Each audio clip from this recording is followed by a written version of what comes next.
Why do we sit here being silent, watching our leaders turn into tyrants? Have they forgotten which side they're fighting for? Checks and balances set aside and rule of laws, youth and ours, and Constitution openly ignored. Man, I'm not okay. Think we are being played. Is it time for right and left to join a greater cause? Man, I'm not okay.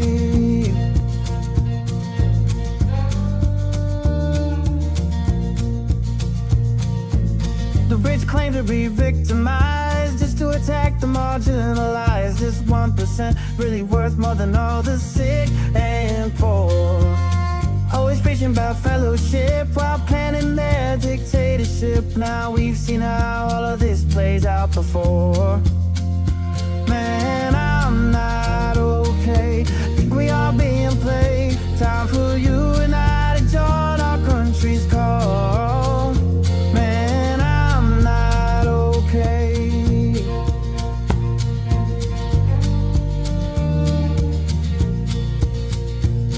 Ever wonder all the mystery? Why they whitewash our history? Keep dividing is their plan. All in all, such a scam. Algorithm buried sly, only used to spread the lies. Politicians know well, hate is simple to upsell. Man, I'm not okay.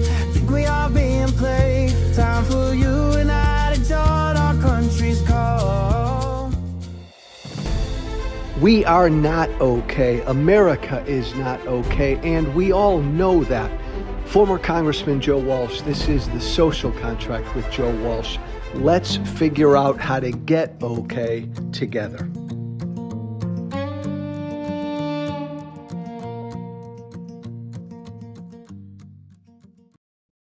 You want to go on, Joe?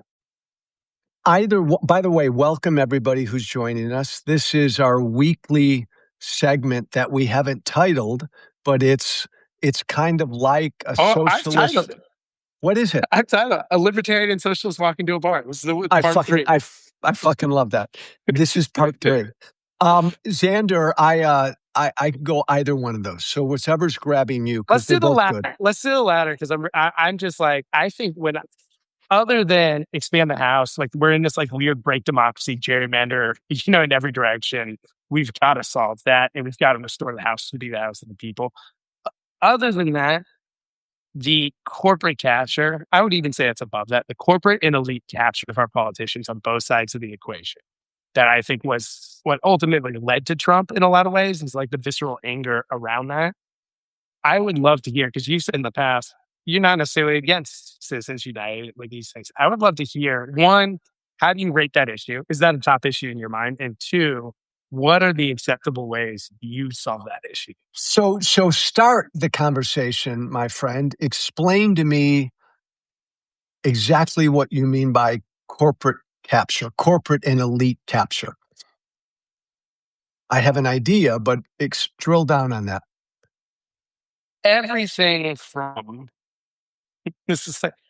everything from where people get their money to run, where it comes from, and how it is not just the direct donations to the campaigns, but how these PACs are stood up and the money that flows into the PACs and the advantage that individuals that are kind of towing a corporate line or align themselves with corporate interest have in running for office, to the insane degree in which there are like lobbyists running around DC that are kind of like the paid friends of electeds that inform them on the issue. And I was astounded when I was running the think tank for a year there with Miles. I was amazed to see what didn't count as lobbying.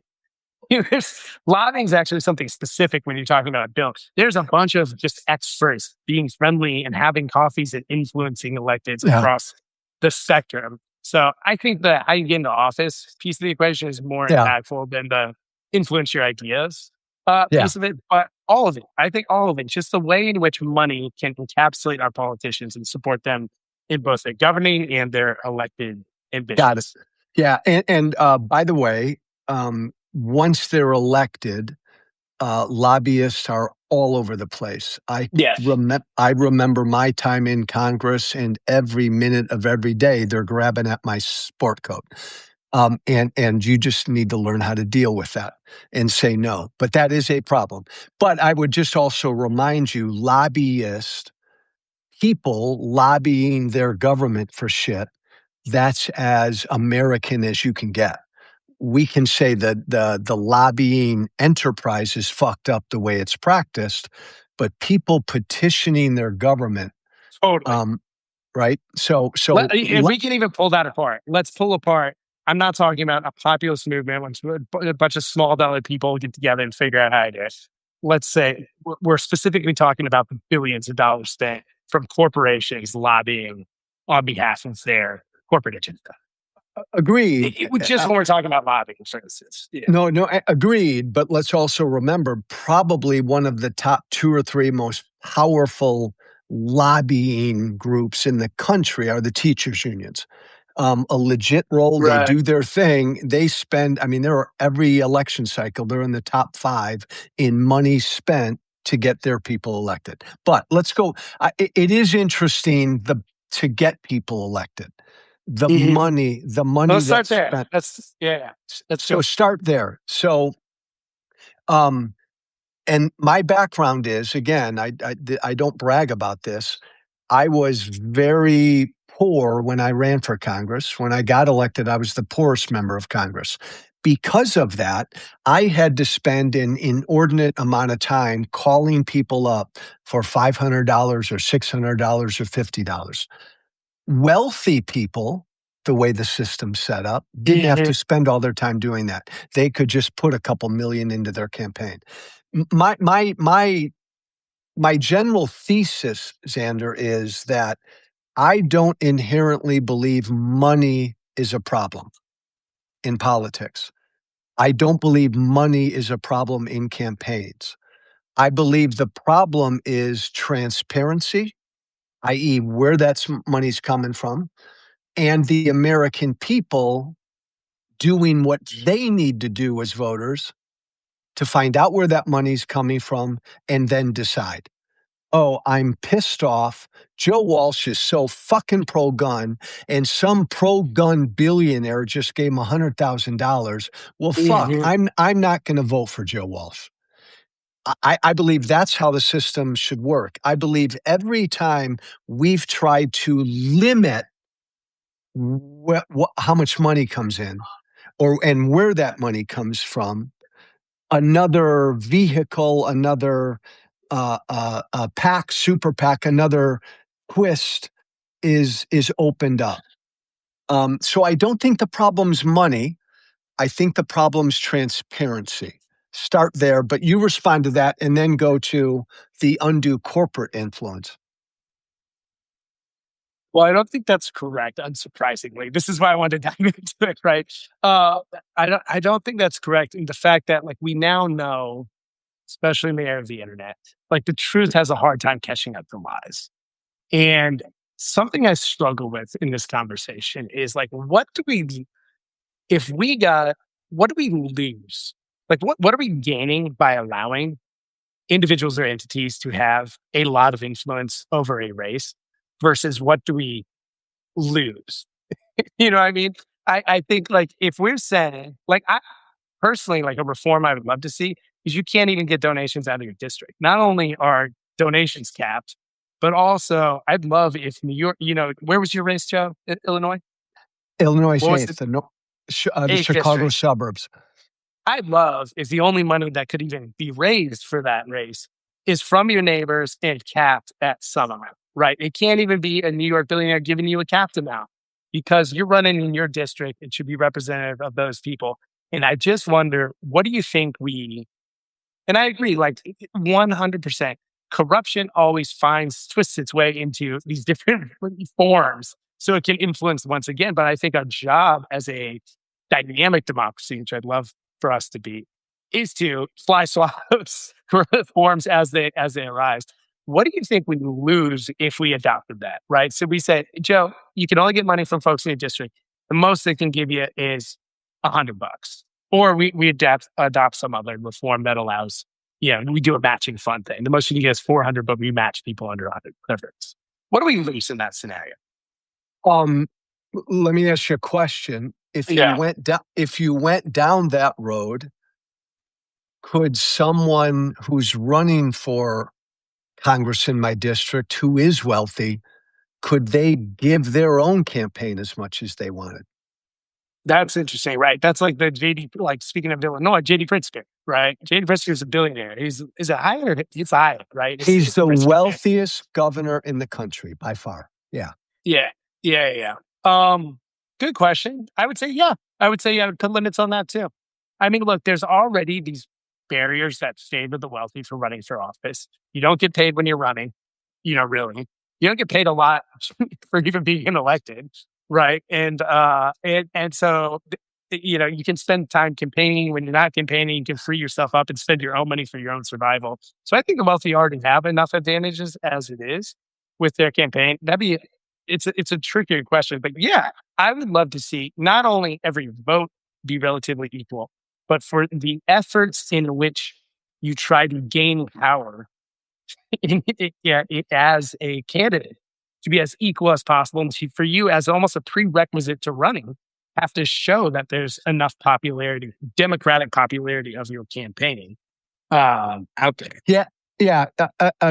Again, it's not going to be a satisfying answer to you in general, but to That's me, okay. That's okay. this, We're just looking for the Venn diagram. That's all right. yeah, this is a freedom issue. Like, I live in Oklahoma. Joe Walsh is running in Illinois. I fucking love what he stands for.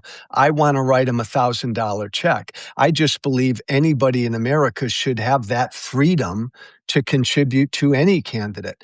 You're running for president. What do you limit who can give money to a president? I think it's a freedom issue. I think me running for office, I've got my own money. Well, it's a freedom issue. Why can't I spend my own money to try to get elected? And again, Xander, if my constituents have a problem with that, then doggone it, they shouldn't vote for me. We talk about transparency. Understand right now, as a candidate, I run for office every quarter. I have to put out an FEC report that shows how much money I raised and where it came from every quarter. These are reports that the average American has no fucking clue about. They don't know how to read. They don't know how to go through and find. Well, that's bullshit. In my world, at the moment Xander Schultz writes me a check for $500,000, if I'm running for Senate, that should be made transparent that day. And it shouldn't be in some hidden FEC report. It should be out there for everybody in my district to be aware of that day, that some billionaire wrote me a check for $500,000, which they can't do because there are limits, but a super PAC was set up.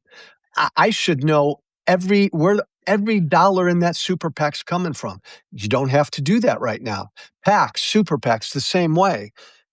So we don't have that right now. We have zero and you and I would probably agree transparency on the transparency thing for sure. I think we've already found out. You and I are that's in there, right? It's not a one yes no but we don't have transparency thing. But we're not here on the. We don't have that now. And then the other thing, my other bias, Sander, is, and I'm not going to put this right. Fucking American people, get off of your fucking ass and get informed. Don't just sit on your ass. You've got 2 people running for Congress, 2 people running for the Senate. Find out who they are, find out who's giving them money, and you decide. So much of this is putting the onus on the American voter to stay informed and stay engaged. That's another one of my biases. But Do you I feel just like go ahead. Do you feel like though what we've learned with say Trump's success, right? If we were able to say, look, the average American voter is going to receive uniform information around this stuff. It's going to be interpreted in a certain way and understood a certain way, and then they're going to price that into how they vote. I think we've learned throughout this era that that's not functionally how people absorb both information and show up as voters, right? We've learned the power that a candidate that's full of lies and supported by corporate interests that once that candidate in power, the power that they can have to sway people's opinions or even drive distrust on that information. You could see someone like Trump saying, for instance, whatever that outlet that we create is for transparency, it's totally rigged. It's owned by, the swamp people. Like, you can't trust it. They're doing stuff, they're hiding, whatever. Like we understood now the capacity that an everyday American. I'm not blaming them. I think Americans are having a hard time donkey paddling, keeping their head above water. I think there's a naivety to thinking that we're around the corner from that being dramatically different. That people are going to be.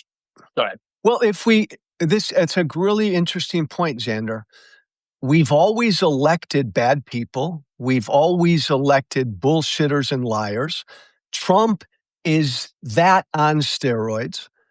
Okay, so what's the answer to we've always elected bad people? The American people have always easily been fooled by demagogues and bullshitters. But what's the answer to that?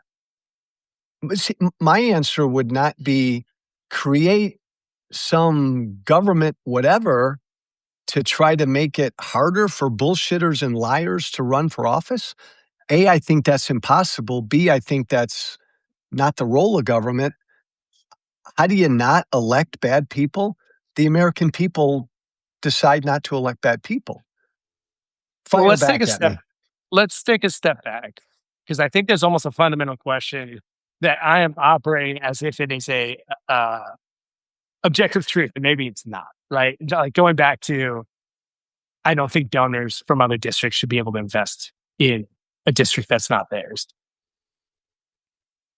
I think in a democracy, we are trying to the extent we can. There's all types of freedoms there, and like we all want freedom and safety, which are oftentimes by the way, Xander, if you could snap your fingers and make that happen, the only people who can contribute to a candidate must live in that candidate's district or state. Understand then you'd almost outlaw all PACs and or super PACs. That's so okay. Teachers unions gone. That's okay.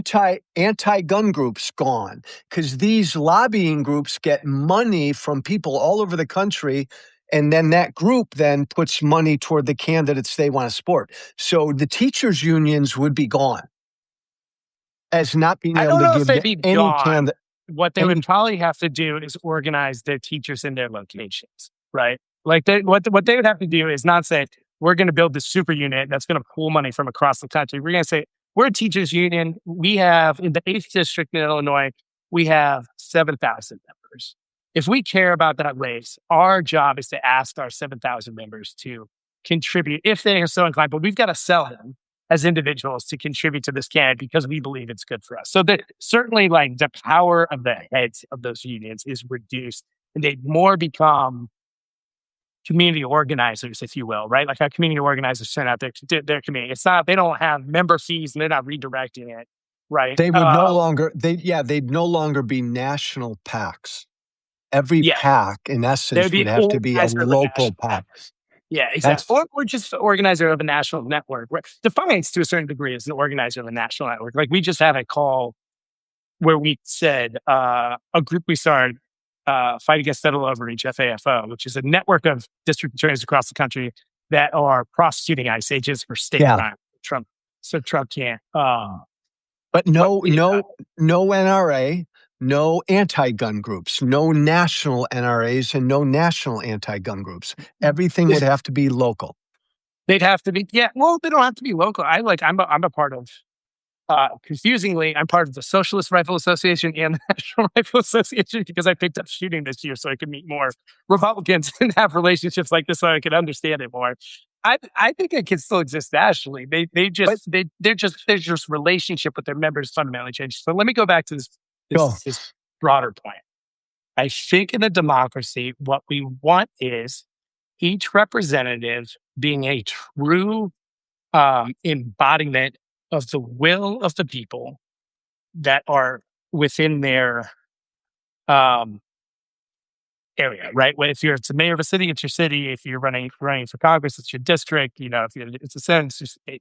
But we want to have an honest and as close as we can fair race between those people so their ideas are circulated with some amount of equity, and the fundraising can be done with some amount of equity, so we can get an earnest representative from that area, not someone that was able to outspend in an information environment that we know the truth can't chase lies. And we know that we're living in that world right now.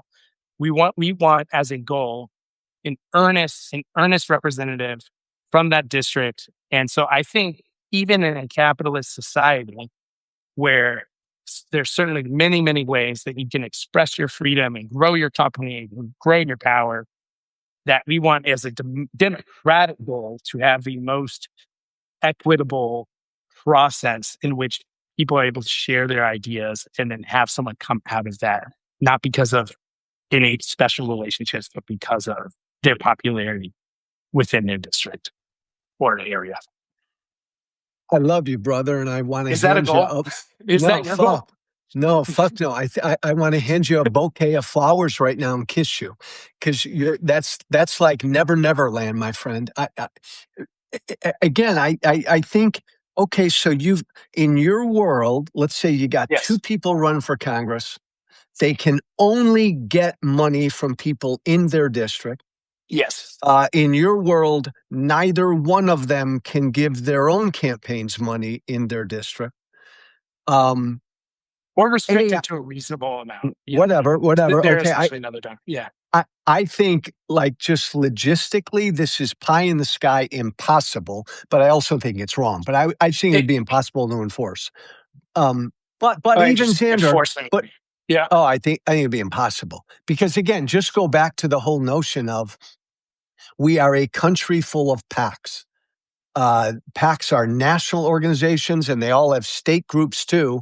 Xander, you give money to your Democratic Socialist Club of America and your Gun Club of America. That money you give is being used by the national group to give money to candidates around the country who reflect what you believe in.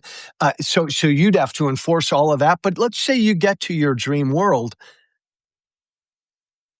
It's like the voters have to decide who's the best. How, like, you want the best candidate that best reflects the voters in that district. Well, hello, that's what elections right now are all about. And that's why we have elections every 2 years in the House. And if you're not reflecting the will of the people in that district, we're fucking going to vote you out of office. And I acknowledge, Xander, there are some problems with campaign finance right now that make that harder. But oh, by golly, I don't think we can ever get to your dream world, and I don't think we should, because I think it limits individual freedom. What if the two candidates in your district, according to your rules, what if one of them, it just is kick-ass and raises 20 times what the other candidate raises in that district? In the district? All in the district, and they can't give themselves campaign money. It's all in district, and one guy who's the bad candidate, who's kind of a bullshitter, but because he's a bullshitter, he's a great hustler, and he raises 10 times what the other good, decent candidate raises. Are you going to try to do something about that imbalance? Like they should each raise and spend the exact same amount of money? It's an interesting point. I hadn't thought that much. I do think the fundraise, if it's capped at a certain individual amount, is almost a nice prerequisite. It shows a certain level of popularity. If you can raise, you're capped at $50, a person.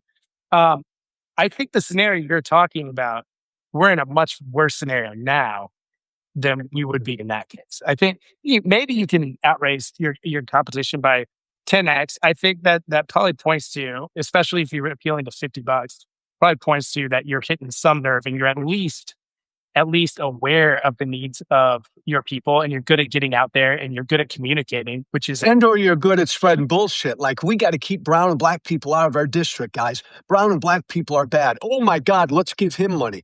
I mean, even under your scenario, we will still elect bad bullshitters from in district. That's probably true. That's probably true. We would elect some bad bullshitters, but I think the likelihood that system would produce more bad actors than someone who can pull in APAC money, or XYZ corporation money from the jump and have a 50x lead on their competition in district and be able to get the word out that much easier, get in front of people that much easier, they create name ID, etc. I think the world we're currently living in supports that person a Do lot you more probably than you'd probably like public financing of campaigns? I don't know. I don't know how much I love that there's this huge industry that is campaigns in general. To be honest, I haven't thought enough about, like, I'm probably only thinking one standard deviation of where away from how we are today, right? Not two or three, which is there's a Sandra, world this where is great stuff. yeah. I mean, talk to me. There's a world where it's like, it's totally different. Look, there's a set amount of town halls you go to as a candidate. That's the only thing you do. They're all across your district. And like, that's the beginning and the end of running. You don't run TV ads. You're not allowed to spend any money. I haven't thought creatively enough about that world, to be honest. I've more thought about just like, how do I make sure that when someone runs in whatever race they're running in, it is somewhat equitable in how they're able to raise money and how they're able to get the word out about themselves. And to your point, when there's a vote, I just think it's a little bit naive. And just tell me why it's not naive. It's a little bit naive to say, look, we can just let a vote be a vote, even if, someone's got 50x the amount of corporate dollars that has no connection to the best interest of the people of Illinois, because it's Monsanto and they want to make sure that what's the stuff in Roundup that just came back? Glyphosate. Yeah. Like that like the farmers have to keep using their glyphosate product and whatnot. But now this guy's got these inspiring ads by this incredible production team, and everyone's heard of them. And it's, like the everyday person, as I mentioned earlier, is just kind of struggling to figure out what's going on. But this guy now, becomes the nominee and the party that they're affiliated with because of that. I just think there's got to be, even when you look at just, there's a world where you go, look, even if there's a vote, the influence of Monsanto in that race is so incredible that it kind of compromises if it really truly was an equitable race. If it was an equitable kind of opportunity for voters to understand who was really best for them. And my answer to that, Xander, is, and it's great stuff, and I love the fact that you're thinking out loud like this, even though we profoundly disagree. This is great stuff. My answer to that is, there was a day and age when there didn't used to be PACs. And then there was a day and age when there didn't used to be these things called super PACs. It used to be in America that an individual who loved a candidate, there were no limits on what that individual could contribute to that candidate. Then we as a country decided, oh, that's bad, because some really rich dude might have undue influence on a congressman. So we're going to limit what individuals can give to members. And that reform that happened in the early mid 70s, when we put in contribution limits from individuals, that reform then created the thing we call PACs. Well, okay, then wealthy dudes going to get together with other wealthy dudes. They're going to form this outside organization, and the outside organization having nothing to do with the campaign. They're just going to support the candidate and do their own TV ads and their own mail and their own whatever. And then we tried to limit what they do. And then about 15 years ago, these things called super PACs formed. So every time we try to limit what somebody or something can give, the money finds another source. And oh, by the way, Xander, I would just say, last thing I'll say, and then I'll give you the final word. Yeah. All of these reforms, with the best of intentions, have helped wealthy candidates. because wealthy Yeah. candidates Wealthy as well. can still write their own check. So a schlub like me had to go everywhere and knock on doors to get money. Boom, ba boom, ba boom, $1,000 at a time. Right. And when you look at the data, more wealthy self-funders have been elected in the last 20 to 30 years than ever before, because we've made it hard for little guys like me to raise money, even with the best of intentions. But I'll get your general thesis, your general concern is spot on. There's too much corporate influence over our elections. Hell, there's too much corporate influence over our elected officials once they're in office. Completely agree. What is interesting about these conversations is we're trying to figure out solutions to that involve government and don't. Yeah, I think there's like a couple things you touched on there. I don't think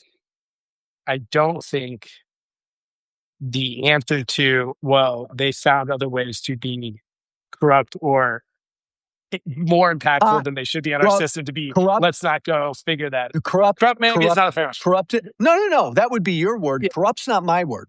But go ahead. They found a way, after legislation was passed, they found a way to be more influential than other citizens on elections, I should say. You're so funny. I love you because this is coming from your heart. No, they found another way to support a candidate they want to support. Period. And but if they have billions of dollars, then they're going to be more influential than mom and pop, around the corner in that same district. You know what it's like, Sandra, to me? It's like we all agree there's maybe a baseline of funding that every child should receive in a public school. Yeah. Okay, that's fine if you all want to decide that we should spend $15,000 per kid on our public schools, no matter what, no matter where they live. Fine. But in a free society, you're going to have wealthier people who want to spend more than that on their kids and start a private school where they spend $30,000 on their kids. I don't want to stop that. I don't think you do. I mean, we did. I agree. Let me find the common ground. I agree that there's lots of things that require less intensity around fairness than democracy. I feel like there's a first order of fairness that we should obsess over when it comes to like democracy and how we elect people, and then there's a sliding scale of different systems and how much we should be involved in the outcomes there. I also agree that, the thing that will, it's almost not even worth talking about that I feel strongly about is I think there should be a wealth cap, because no matter what you do with election reform, I think someone can have such an overwhelming, you look at Elon Musk buying Twitter and changing the algorithm. Like there's a certain level of coercion that you can create just from the totality of your wealth. But I want to take a step back. I think in a dynamic democracy, and you see this in a lot of places in Europe, like social media is a good example, right? Social media came out and America has basically gone, Section 230, we can't do anything about it. We can never legislate this. It's hurting. We know it's fucking up the truth. We know it's fucking up our political system. We know kids are committing suicide because of what they're seeing on there, but we're not going to do anything. And you've seen Europe, which is a lot more dynamic. Their systems are a lot more dynamic, adopt a lot of legislation to mitigate those harms and change how things work. So I don't know if I agree with the premise of there was a type of influence happening that we deemed not appropriate, right? The amount of money an individual could give. We passed a law there, but because they thought of another way, we should just not try to legislate that space. We should not try to continue to realize this fair system that is aspirational to us. You know, and again, the difference between us and most European countries on these questions is we've always valued individual freedom more in this country. And you see it even in issues like hate speech in many European countries is a fucking crime.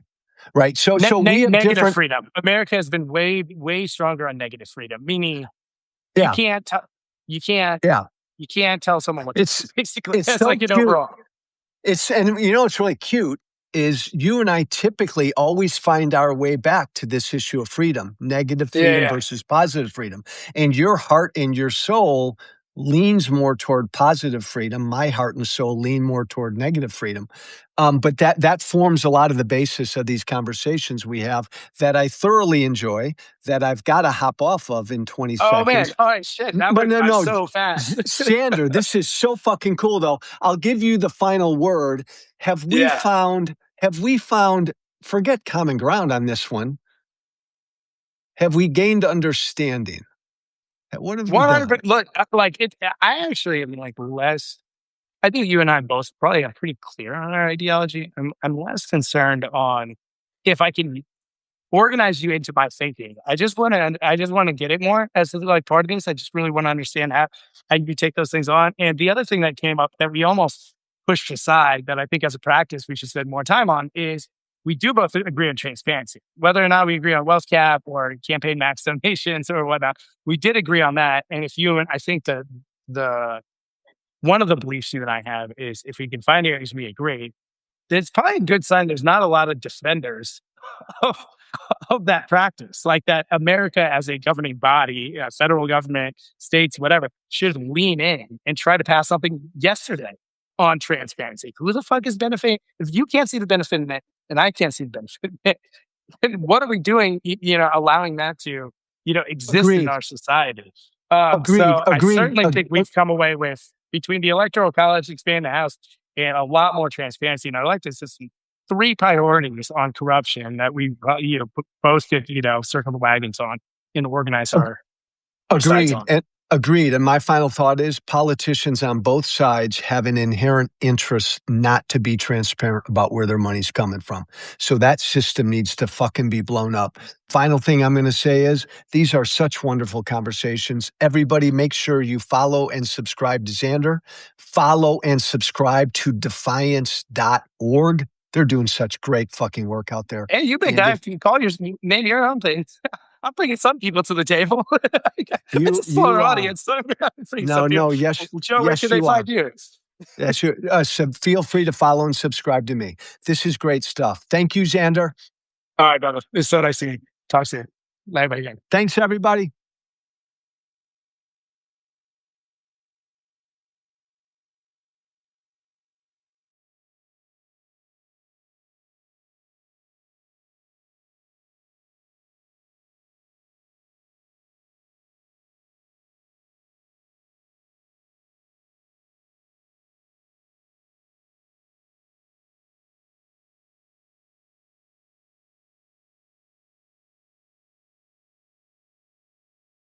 Thank you for listening. Remember to listen, follow, and share The Social Contract with Joe Walsh on Apple, Spotify. Plus, don't forget to subscribe to The Social Contract on Substack. This has been The Social Contract with Joe Walsh.